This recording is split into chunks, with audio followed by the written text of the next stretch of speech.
We live in a world where cyber is actually a main part of the modern world, and therefore leadership and cyber training around leadership needs to be part of the leadership toolkit.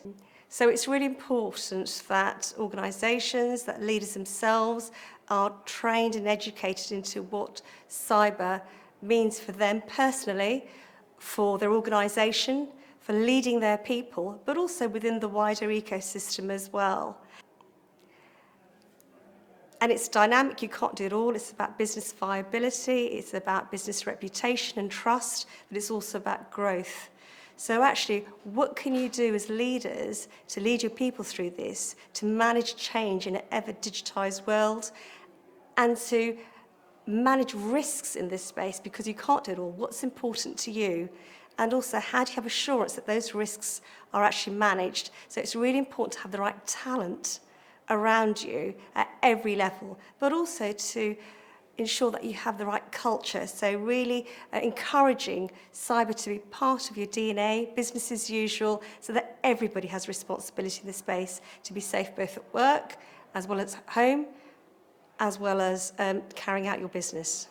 There are many challenges around cyber leadership, and partly it's about leaders understanding what cyber means for them and their organisation. So actually unpacking some of these cyber messages in order to translate them into business speak, and realising that actually this is part of their accountability. So how do you manage those risks as part of your cyber leadership? How do you actually have a lens that looks at cyber as part of your leadership, that looks at cyber as part of your business as usual? It's absolutely essential that organisations invest in leadership training, for example, like the Cyber Executive MBA, in partnership with Lancaster University and Templar Executives, in order to really equip leaders with this new toolkit around what cyber looks like, so that they know what good looks like.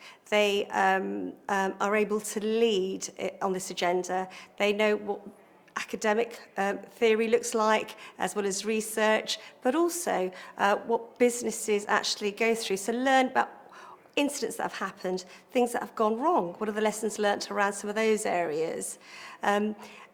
And challenge their own assumptions. So in fact, you've got curious leadership, but also courageous leadership. Cyber leadership training is hugely important for organisations, because it actually equips leaders with the right skills, knowledge and behaviours they need in order to operate in a cyber world. It needs to be very much part of their toolkit around leadership, but also knowing what they need to do for themselves to keep themselves safe, knowing what they need to do for their people to keep their people safe, but also take risks. You need to take risks in order to grow, and so you need to set parameters for people.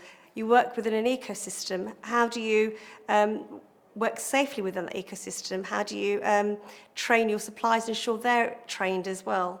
I think it's really important to look at education holistically. So you're looking at training and development. So experiential learning. So for example, if there is a practice around a cyber incident where you can look at behaviours, what you're doing under pressure, so that you build capability and confidence when it comes to the real thing.